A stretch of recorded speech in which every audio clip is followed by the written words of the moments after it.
having to click every button live on Facebook. Let's go, let's go, let's go. Boom.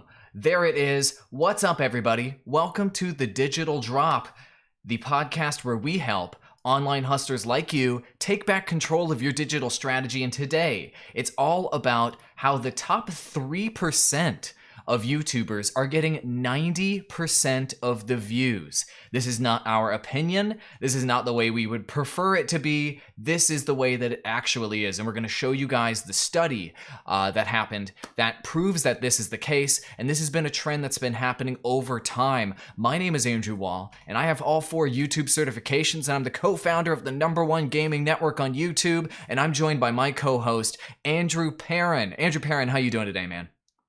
Great. I'm finally back on the show. I have some social media perspective to drop on everybody on this topic as well. Plus some good historic stuff that my team has worked on in this area. But yeah, if you guys don't know me, I am the go-to social media guru here for Andrew. I've been doing social media for about 7 years and working on hundreds of different accounts, both international and domestic, different brand types, etc. So I'm here to lend my expertise to this discussion. That's it. I'm the YouTube guy. I've produced over 5,000 videos on YouTube. They got over 1 billion views, and this guy's got millions of the social media things. So anyway, it's very important to talk about this study and just to show you these facts. I don't want you guys to get discouraged when we show this to you, but it is proving, and I'm going to pull it up right now, it does prove that top creators on YouTube are absolutely dominating on YouTube. And let me zoom in on this chart for those of you that are watching live, but for those of you that are listening, I'll just describe what we're seeing here. Over time, this is from an article in Bloomberg, so a credible source. Over time, since 2006, what you see here in this black line is a general decline over time in the percentage of views that smaller channels are getting on YouTube. And so this percentage has been decreasing over time, and we're going to tell you precisely why and what you can do about it. But as you can see, this black stuff here is the bottom 97% of channels on YouTube. This is probably you, right? The red stuff here on the top, which has been getting a larger and larger percentage of views over time, are the top 3% of channels on YouTube.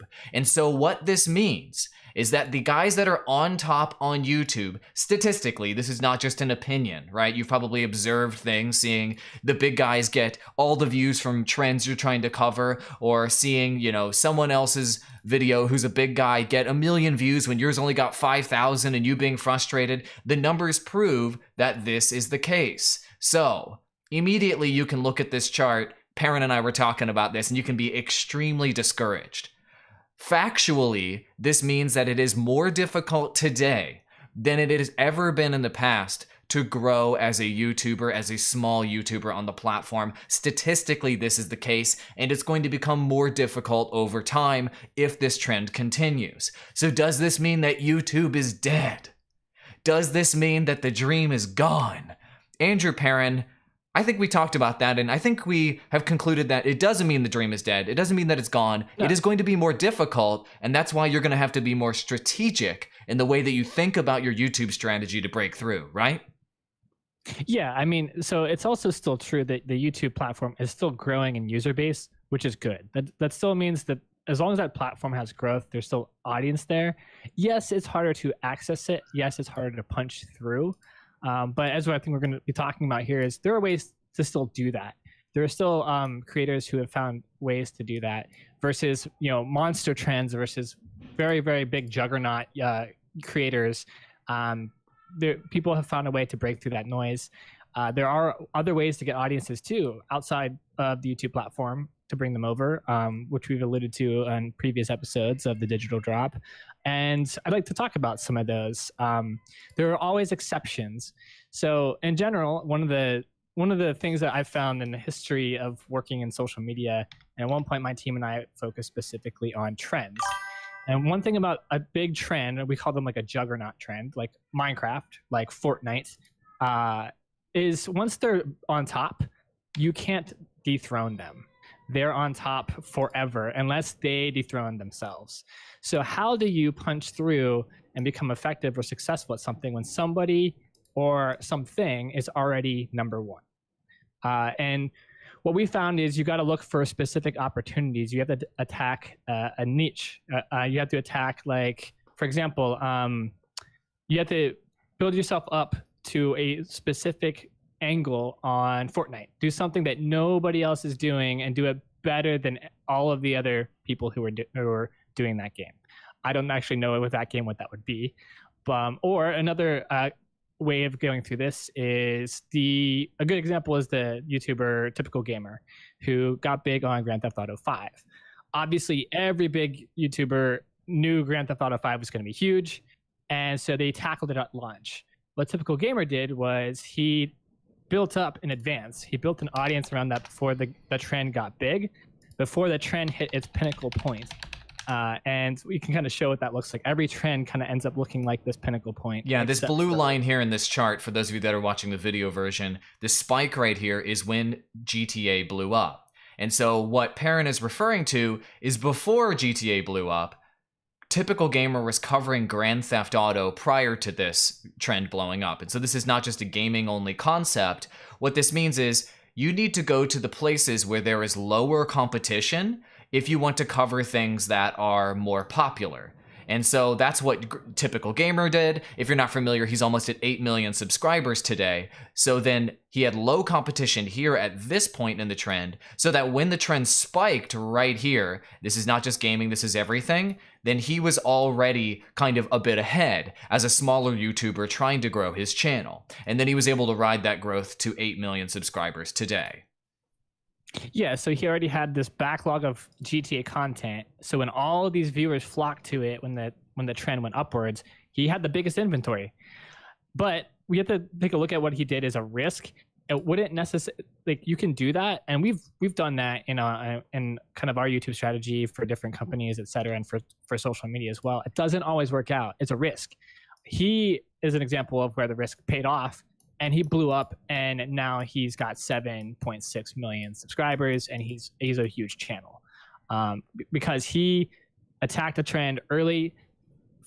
He made great content. That's the thing. Like, he made really, really good content. He had the best content. So even whenever other big creators came to that, he already had competitive content compared to them, and so he took a huge amount of the market share away from the big guys. And I imagine even when all the big guys were covering it, he didn't get as many views necessarily, but they eventually stopped covering GTA and they move on to the next big trend. And then he's there to capture all of the views of the users who still care about that specific trend. So that's one example of how to punch through. It's a risky example. You will spend maybe even a year or two like building up for a risk that might not pay off. So yeah, it's not necessarily the best way to approach it, but it is one way that we've seen success and someone able to punch through the noise.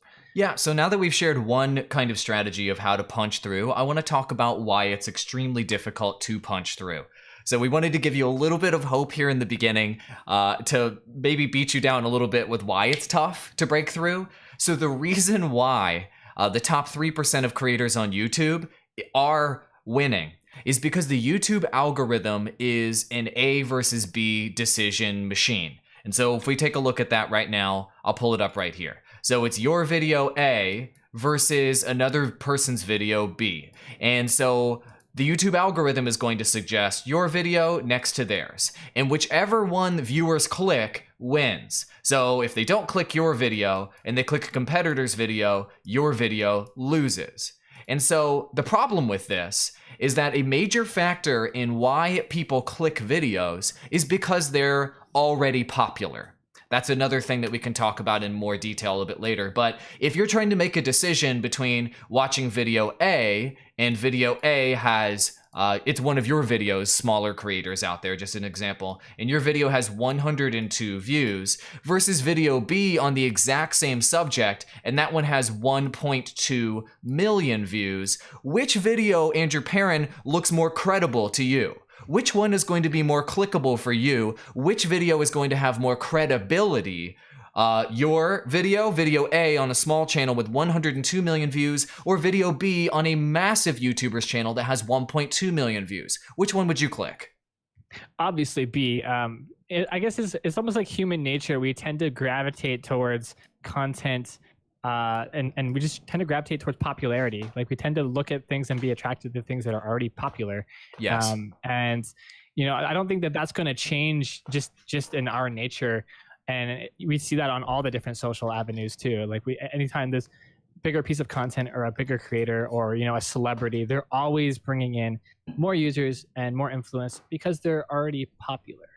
Right. And so it makes it very hard for someone who doesn't have that clout or that promotional power to get anything done. Like how do you start from not having that, maybe a huge amount of time, huge amount of money, and huge amount of influence? How do you start from nothing and get that big? Right. That becomes a very difficult journey. It is very difficult. We're going to talk about more tactics on how to break through really quick, but there's also another factor. So that's a major clickability factor, right? So if your thumbnail is just as good as your competitors, check, you got that. If your title is just as good as your competitors, check, you got that. But your views are not as high as your competitors, then that is a factor that is outside of your control, unfortunately, as a creator. And so bigger channels are going to win versus you. But there's another factor too.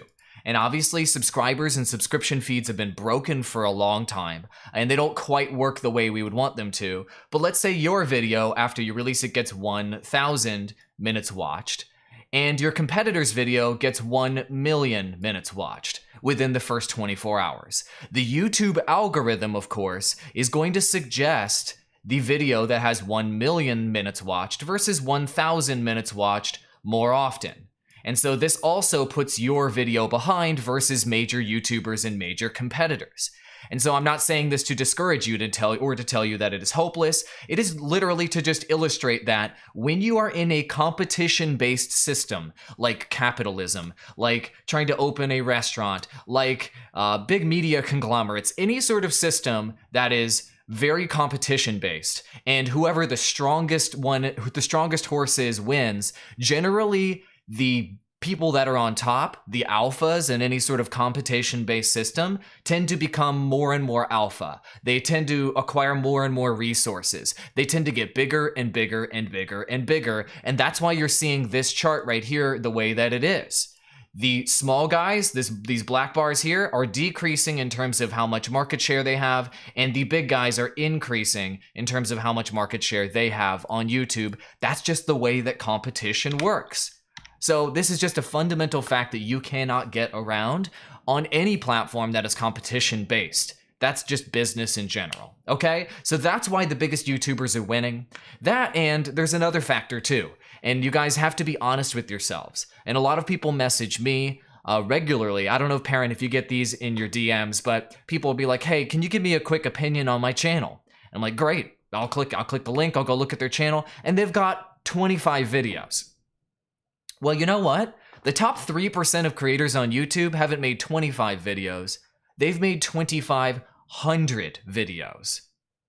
So imagine, you're playing basketball versus someone, and even if you're 7 feet tall, and you're playing basketball like for the second or third time, and you're playing somebody that's only 5 feet tall, but they've played basketball 10,000 times, that person who's done it 10,000 times is going to destroy you, even if you're 7 feet tall. So being practiced at making killer videos, killer thumbnails, killer titles, enticing audiences to click that experience that top 3% of YouTubers have is a major advantage over you. That's another reason why PewDiePie gets so many views and so many subscribers. It's not just because he has 60 million subscribers, it's also because he's been doing this every single day, literally for years and years and years, whereas you maybe have only tried for a few months. And that's a factor that you have to accept.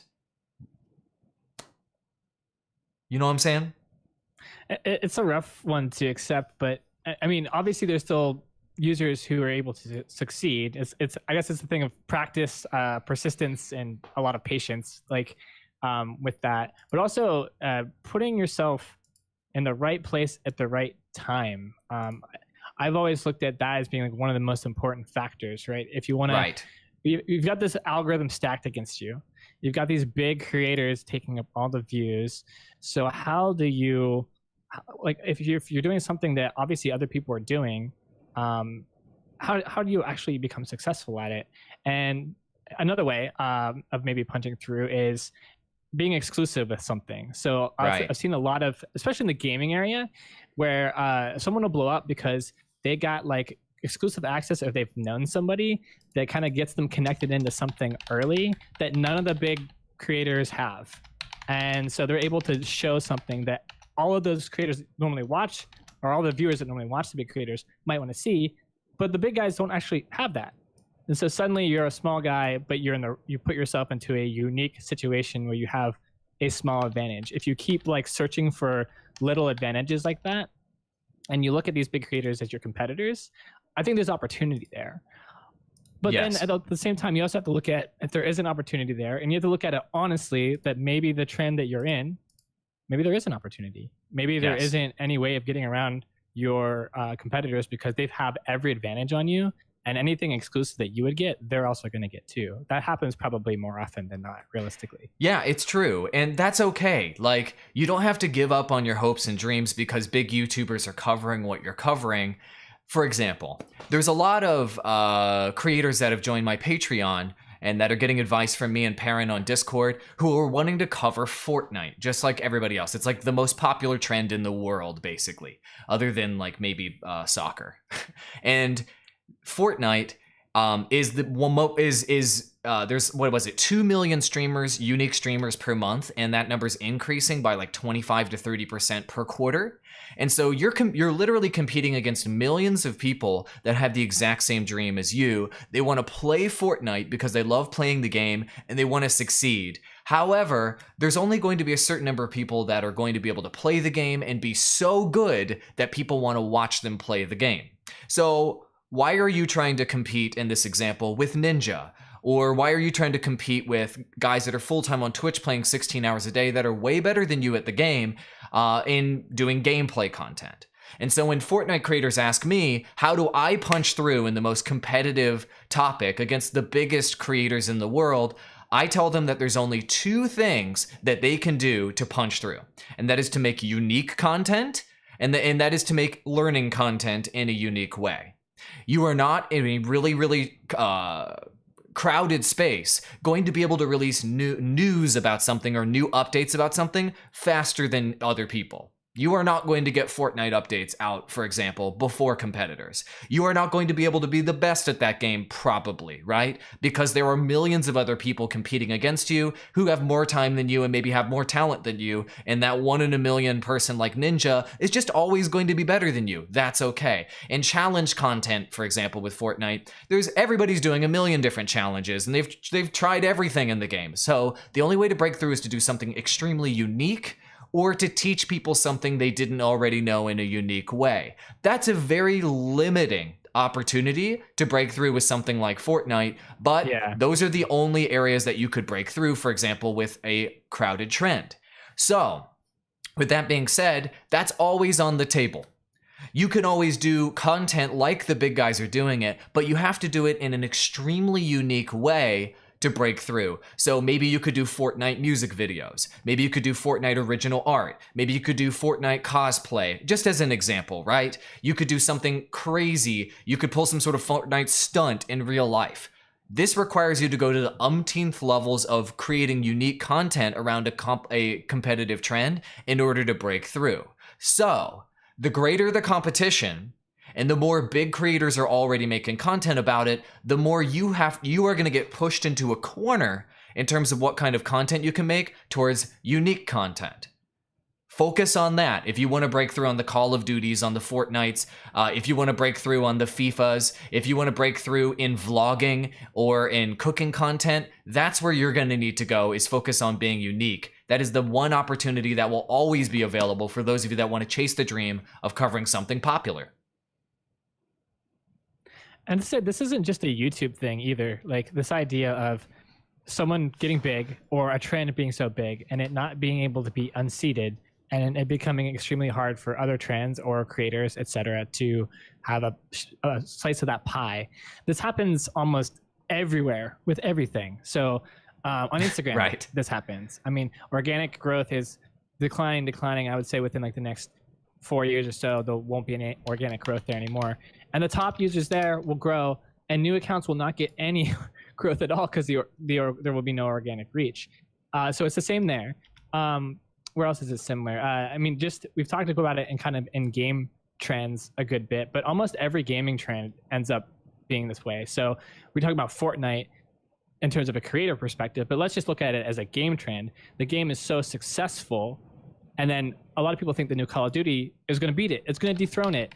Guess what? It didn't, because it's top. It's number one already. It can't be unseated.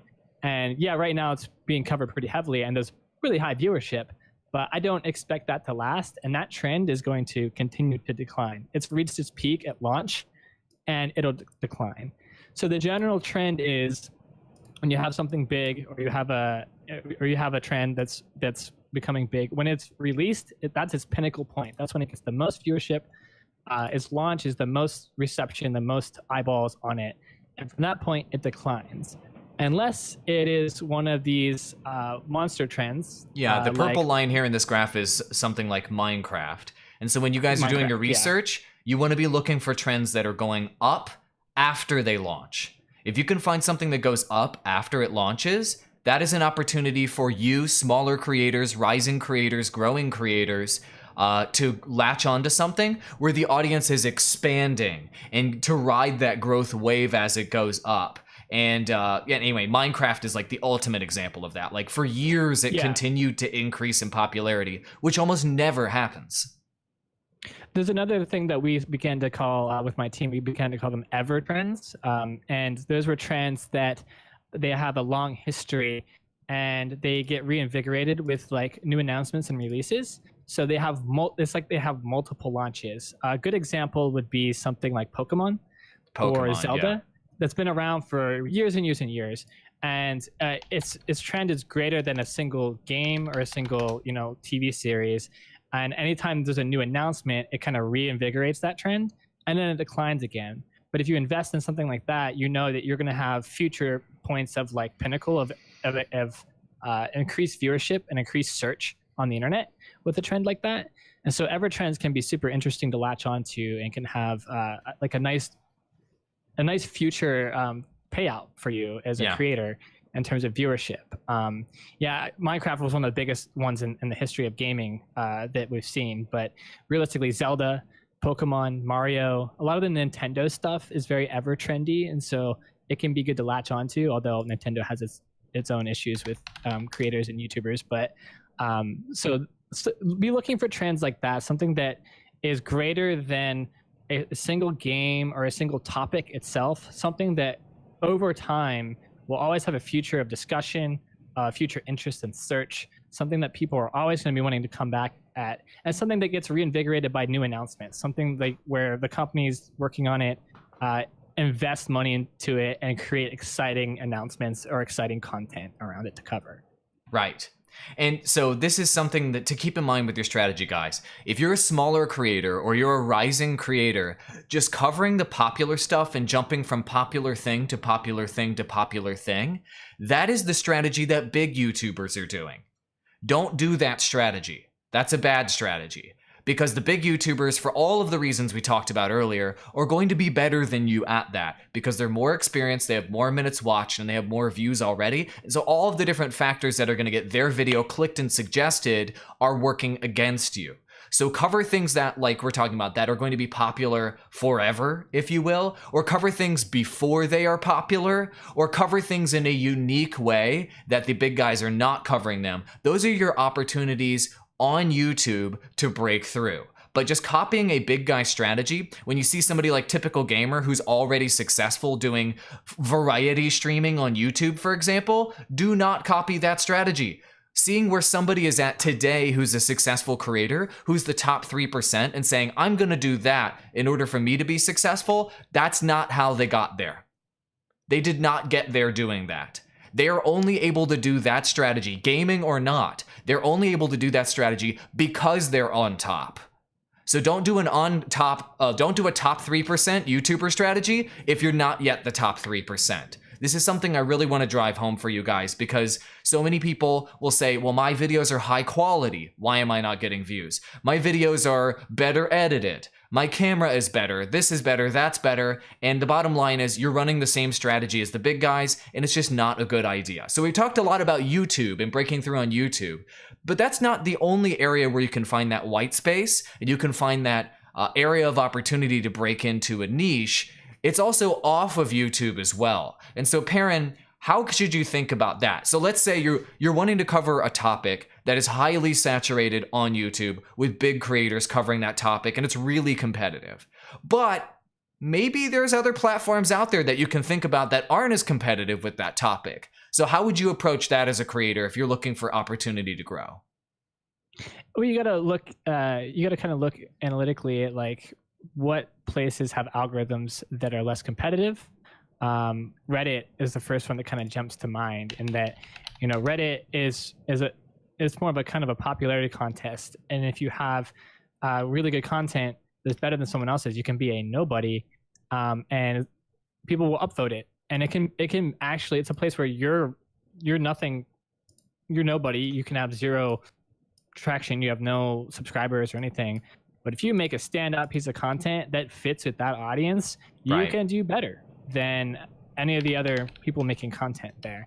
In fact, sometimes it's easier to do better than the really big creators, because they might just post their videos there and they don't have the time to like participate in Reddit. But you as a small person maybe do. You can actually participate, have conversations there, get people to know you, and post content there. Granted, it does have to, like, you have to look at it honestly. Is your content honestly better than some of that other content? Then yeah, it can do better. This is a place where you can actually compete, because the system isn't stacked against you. It's basically a democratic system of it's voting, it's upvoting and downvoting whether it's actually good or it's actually not. So Reddit's a really genuine content place to do that. Well, let's break that out just a little bit further. So people will be like, what do you mean Reddit? Are you kidding me? That's just a place for the memes and blah, blah, blah. Reddit, just so you guys know, if you missed the previous episode of The Digital Drop where we talked about this, Reddit has Reddit video built into their platform right now, native video, like this video right here that I've got on the Battlefield subreddit. It's getting 1 billion views every single month right now, and it's growing exponentially. So Reddit is not just a posting memes, posting GIFs, or posting like quippy comments platform. Don't get me wrong, it's got all that and I love it for that, and Perrin and I are on Reddit all day for that, but native video is a huge opportunity. And do you see how gorgeous this native player is, how minimal it is, and how much they're investing into this? They took millions in investment, Reddit did, for expansions on their platform. They redid the UI, they redid the look and updated it. Why? Because they're looking to go in just like everybody else on video on the platform. And so this is a big opportunity for you to release video content here and to break through. There's not an algorithm controlling who sees your content here. Just what's the best content wins. Isn't that the best algorithm? It seems to definitely be the most fair, you know, it's based around the actual quality of the content, and not and that being really it. I think maybe your like reputation there can help. Like if people know you by participating in conversation, and you always have good like witty comments, and you're always contributing to that subreddit, your reputation can certainly help you. But the content can kind of stand on its own. Great content is great content on Reddit. That's right. The problems here is monetization. You know, how does a creator make money from Reddit? And that's not quite there yet. And but video is growing, and I'm sure that they are looking at monetization methods, and I'm sure that they're looking at ways of potentially bringing more video content to this platform. So they'll be looking at creators like you guys. Yeah. How can we entice creators to come to this platform? So it's not quite there yet in terms of an opportunity, but as we were saying before, sometimes if you want to capture a trend and become successful, you got to build up before it gets big. That's right. And if you're waiting for Reddit to monetize and then all the creators come, like, you're going to lose. So if you're building up on here, and maybe it's a risk, maybe they don't monetize the way that will help you, but if you are building up on here first and you do recognize the potential future opportunity, you're going to have a much better chance of reaping the rewards of it than someone who is jumping over to it because they've already heard that it's getting big. Once you've heard that something's getting big already, it's too late. It's too late. It's over. It's over. Too late. Once you hear from your friend, yo, go to, I remember these conversations were happening in 2014 around Twitch. when we were just, in the earlier stages of TGN. Twitch was starting to blow up, viewership was starting to get big, and people were like, oh my God, you should take this seriously. By the time somebody's telling you, oh my God, you should take this seriously, the opportunity's gone. Yep. You lose. You now have to compete with the big guys. That's the way it works. Telling people that it's an opportunity that everyone should come over to, because you're already there and you're already blowing up because of it, and you're like, oh, this was a huge opportunity. You should be that person telling other people, yes, that it's a big opportunity, because you capitalized on it. You were ready for it. You predicted it. And part of being a creator is being an entrepreneur, and like, you're gonna fail at this a lot. I mean, I've failed at. I'm looking at trends, like I'm predicting this is going to be a big trend.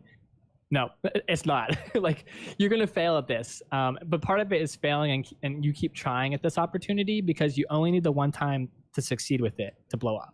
That's right. And the nearly guaranteed way to fail is to do the exact same thing that you've been doing and think that you're going to get a different result, or to do the exact same thing that the big guys are doing and thinking that you're somehow going to be successful. You are guaranteeing failure with that strategy. So by taking calculated risks, by moving in on a platform or a strategy that no one else is doing, by focusing on being unique, you can punch through and you can benefit from that. And if it doesn't work, fail fast and move on to the next strategy. Because guess what? That's how all the big guys got big. When guys like PewDiePie were investing in YouTube super early, YouTube was nothing. Making videos on YouTube was crazy town ideas. You were a weirdo in your bedroom talking to your computer at the time that PewDiePie got started on YouTube. It was just this total thing where, like, the only thing anybody thought about YouTube at that time was that it was cat videos and it was like random fails and like weird crap on the internet. That's when he got started on YouTube, okay? So it's not him making meme videos today wasn't how he got big. Him making gaming videos wasn't how he got big. Him taking a risk and getting in early on something that who knows whether it was going to work out is how PewDiePie got big. That's why he got big. So when we're telling you things like take Reddit video into serious consideration, you really should. And another thing that about Reddit, like we talked about earlier, when you post content on Reddit, there's no way to be ahead of other people outside of your reputation.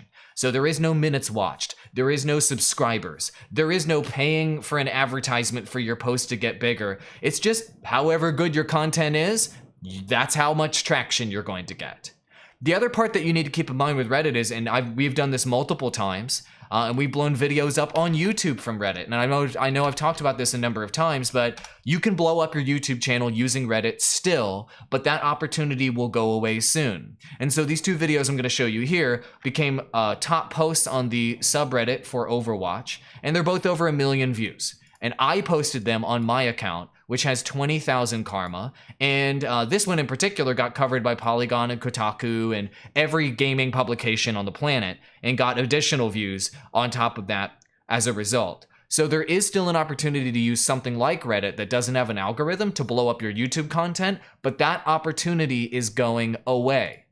Because this platform is going all in on video, and guess what they need if they're gonna go all in on video? They need creators like you. So the earlier that you're in on this platform, the earlier that you're building karma, the earlier that you're building your credibility, the earlier that you're figuring out what works and you're mastering your craft, you're being 2012 PewDiePie right now if you do that. And you know what 2018 PewDiePie looks like, and that's 68 million subscribers. So how else can you think about getting off of YouTube, not getting off of YouTube, but expanding off of your core strategy on YouTube to see if there are any other opportunities out there, Perrin? We talked about Reddit, but is there anything else you could consider? Well, you want to look at platforms that give you a way of punching through outside of the algorithm itself. And kind of the next one that comes to mind, and we talk about this one a lot here on the Digital Drop, is Facebook. So Facebook, there is an algorithm to the newsfeed in Facebook, obviously. You can get around that by paying money, by advertising. So you can blow yourself up on Facebook if you've got the financial capital to do so. Arguably, your top competitors have more financial capital than you, maybe, but it's just an extra tool that allows you to compete in the algorithm or outside of the algorithm even better. So Facebook's it's a bit of a risky one, but I'm looking at it right now with a lot of optimism. Facebook has been having a hard time growing user base. However, they've been so focused on video that video is growing on their platform because it's expanding to their already massive user base. So there's not a ton of new user growth yet on Facebook. I think they'll probably turn that around a little bit, but that's mostly due to like recent bad press about the company and Mark Zuckerberg, et cetera, et cetera.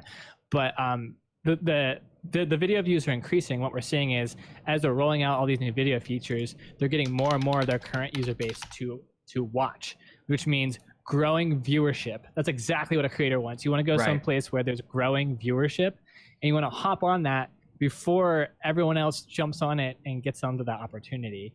And I'd say right now it's still early to be there in time to in case or if it or whenever it does blow up. Right. Because I am seeing concurrent viewership on live streams increase. I'm seeing total video views increase. And on one of our previous digital drops, we just said that they have an increased viewership over YouTube now. Although there's a caveat there, they count a view as 3 seconds, whereas YouTube counts it as something different. But they've done that intentionally so that they can market their platform and say, hey, Facebook, we get more video views than YouTube. Right. And every advertiser is going to jump on that, even if it's only 3 seconds. They don't need to say that. All they need is the advertisers to come in and say, hey, you guys are getting more views. We want some of those views. We're an advertiser. We're going to give you money. We want to invest money into video on Facebook. So not only is viewership coming, but money is going to be coming, which means ad revenue, which means potential monetization, additional monetization options for you as a creator, which could help you with your YouTube strategy. Making more money on Facebook, diversifying your monetization strategy is going to help you, give you more ammo, more resources, more tools, more promotional power to be more successful on YouTube. That's right. That's absolutely right. And so we're always thinking about, if YouTube is your primary platform, you should always have at least one secondary platform that's video oriented that you're going to be focusing on at any given point. So if you're 80% YouTube, always make sure you at least have a 20% portion of your time that you're dedicating to a video centric platform. And so that is going to include Facebook. Facebook's probably the biggest opportunity, but it can also include Reddit. We also have been talking about Reddit a bit, and of course Twitch and Mixer as well. Twitter, I'm Twitter video. I'd love to know your thoughts on Twitter video, but I don't really see Twitter video growing by much, except of this new news that you told me about where Twitter's user numbers are growing again. So I don't know, should we be reconsidering Twitter video and Twitter as a platform that's growing and, something that we should be taking seriously again? Could Twitter be the next Facebook killer? No. So it's great news, obviously, that Twitter, I think it's like the second time they've had a profitable quarter since, it was the first time they've had a profitable quarter since 2015. So Q1 of 2018 was profitable for them. They saw a user growth for, again, which was a healthy amount of user growth. But Twitter 6 million new monthly users, right? 6 million. And these aren't Russian bots. They cleared out the Russian bots. So these are actual human beings that are using Twitter. Yeah, I mean, I'm really happy for the platform, and Twitter has always been one of my favorites. However, you're asking, will video crush the other platforms? No, I don't think so. I mean, you got to think about how people use Twitter, and Twitter really is not a platform that lends itself primarily to video viewing. It lends itself to engaging and having conversations. It can be a conversation about a video, but generally speaking, it's more conversationally targeted, and that is kind of the main draw. That's the main point of being there. And so I don't really see video crushing there in any way. I think it'll become more successful. There'll be more Twitter video views in the future, but it's not going to be something that's going to be like a Facebook or a YouTube or like this main destination where you're monetizing and getting and focusing on as a creator your central platform for video distribution is Twitter. I don't think that's going to be the case. I'm going to totally agree with that. I don't think Twitter video, and I know Twitter, unfortunately, Twitter's investing very heavily in video. They're investing very heavily in live. They're booking like exclusive video content on their platform because they think Twitter video is going to be a thing. And I completely disagree with that strategy by Twitter. I don't think that that is what people want from Twitter. It's not the experience they care about. And I don't, I hope I'm wrong. But I really don't think that's going to work for Twitter. I think the engagement portion, the community building portion is what they should be doubling down on, not exclusive live content and exclusive sporting events and things like that they've been investing in. It's laughable, in my opinion. Other platforms are going to be better than them at that, but it's okay. Maybe it works out for them. So if you're looking to focus on a video-centric strategy, then Reddit, bigger risk, possibly huger reward. Facebook, no-brainer. Facebook video, there's a recent study that came out. The Facebook video arguably has as much viewership as YouTube. We'll see about that. I don't really know about that. The quality of that viewership, I doubt, is as high, but Facebook video is a huge promise. And then in terms of live, you're looking at Facebook gaming, you're looking at Twitch, and you're looking at Mixer if you're looking to diversify off of YouTube. Those are the primary platforms we're going to recommend, with the number one recommendation for video expansion being Facebook core, and the number one recommendation we have for expanding in video in live streaming is actually going to be Facebook gaming. Surprisingly, because of the amount of organic traffic people are getting on Facebook gaming. And before you tune out and you're like, Facebook gaming, this stream is terrible. Why are you talking about Facebook? I've got a bunch of people on my Patron Discord, small creators, that are streaming on Facebook gaming, and they're telling me when they're during the growth phase, when they're trying to grow their channel, they are getting 4 times more viewership on Facebook gaming than they are on Twitch, than they are on Mixer, and than they are on YouTube combined. That's just facts. Multiple creators are telling me this. So you really need to take Facebook gaming into serious consideration. You might not like Facebook, but the numbers don't lie. And if you're trying to grow, this is an opportunity that you guys need to seriously take into consideration. The monetization options are, alone there are really good. Even if like the viewership was the same, it's great that the views are more. But with Facebook, you've kind of got, especially with Facebook gaming, you've got YouTube and Twitch kind of tied together in one. Yeah. So you've got ad revenue, which you can enable for ad breaks, etc., and earn the revenue from placing ads on your videos, which is the typical kind of YouTube thing. Then you've got all the Twitch stuff that's been copied and brought over too. So you've got stars, which are the equivalent of Twitch bits, and then you've got the equivalent of subscriptions on Twitch of $4.99 a month subscribers for your content. Right. So you have 3 different ways of making money. Right. If you're doing Facebook gaming on a single platform, and so it just kind of like, why would you not spend make that like a 20% part of your strategy? Just like bring your content over there, just feel it out, at least see what the benefit's going to be as it's growing. And it's pretty simple to bring your YouTube content over there as well. And it really shouldn't add a whole lot to like your operational workflow. There's not a whole lot of extra time. If you're already creating that content, distribute it a second location, 3 different monetization options are suddenly unlocked for you. That's great for you as a creator. That's definitely going to help you push forward and to grow and to be able to do more on a platform maybe that you want to focus more on, like YouTube. So, right. I know people don't want us to talk about Facebook gaming too much, and they think that they write it off right now. Perrin, so we have been testing it ourselves to see whether it's legit and it's the real deal. I know you've been doing gaming streams, like you're starting from scratch with gaming streams here recently to test out the platform. What results have you been seeing on Facebook gaming versus other platforms that you're basically like bringing a dead account back to life or starting from scratch on? Have you been seeing these same gains? Is this the real deal? I mean, I definitely see really nice organic viewership if you pick the right game. So I've tested like a couple different games, and I have a couple more I want to test. But my experimentation was, let's take a kind of like a blank slate and let's see what the organic traction looks like for video views. And I started out with a game that's a little bit more niche. Magic the Gathering Arena came out, and I covered that. Very low organic views. Then I then I covered something that reemerges a trend that I used to play. For Honor had an expansion, so I covered that. Times 8 views, and they're all organic. I didn't do any advertising at all. I just live streamed to Facebook Gaming, and got really great organic. 8 times more views than the other platforms just by streaming Magic the Gathering. That's not even a top game on Facebook. No, and I got even more from choosing different games and from playing around different titles, trying to figure out, what what you're looking at for basically is like what are viewers on Facebook watching, and it's different. It's definitely different from other platforms. It's definitely different from Twitch. They watch a lot more mobile games.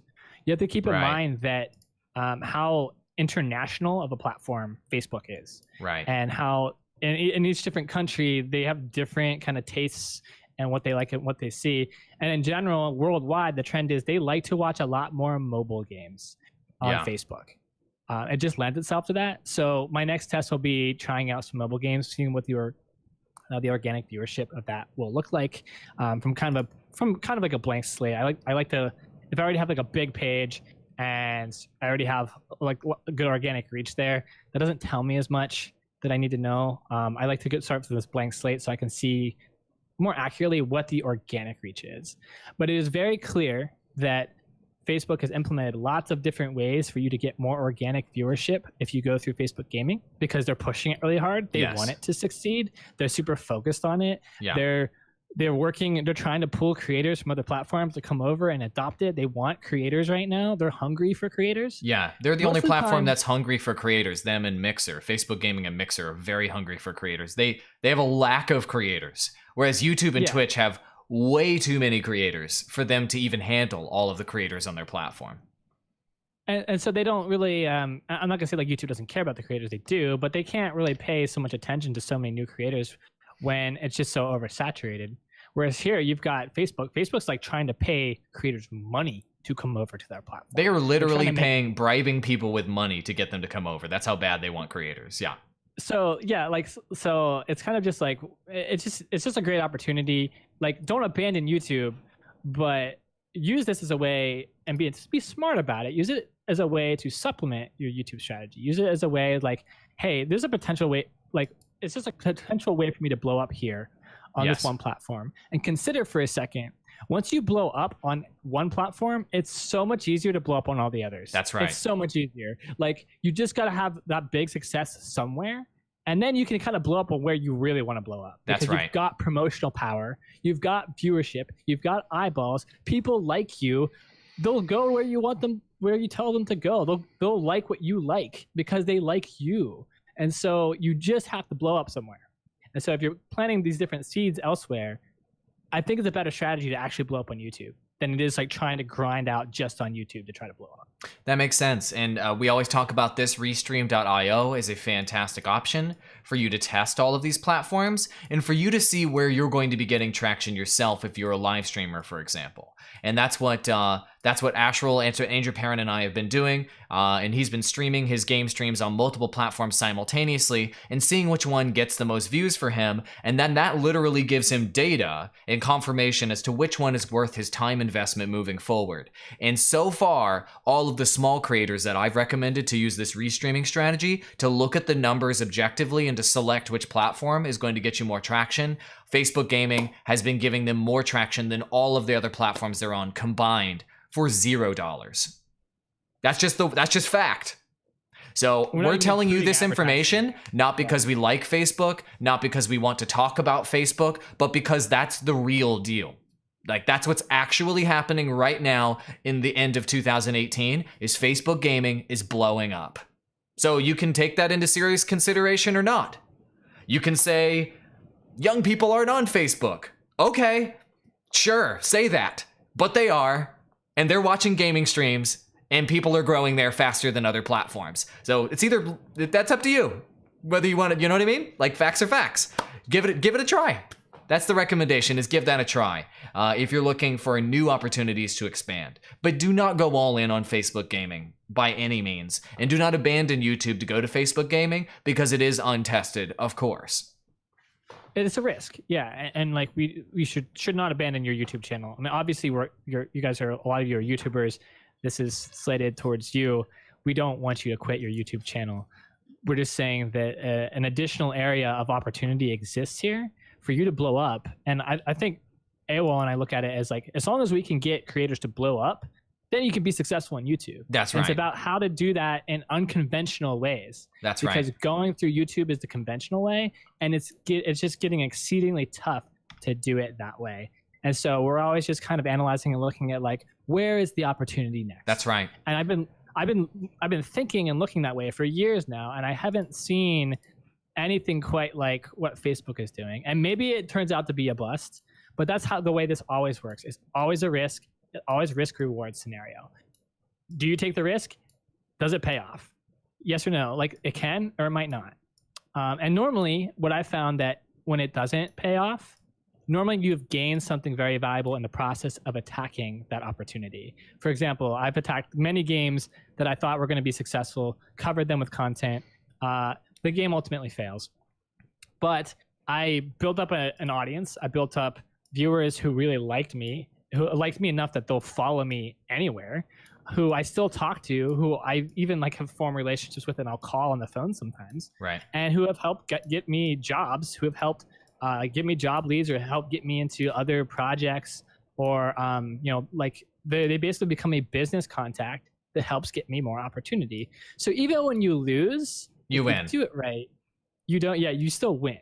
As long as you basically maintain your contacts, make sure that the people you value a lot, the friendships that you form, maintain those, and you'll always have gotten something out of it, even if you fail. I do think optimistically about Facebook, though. I think the revenue is going to be good.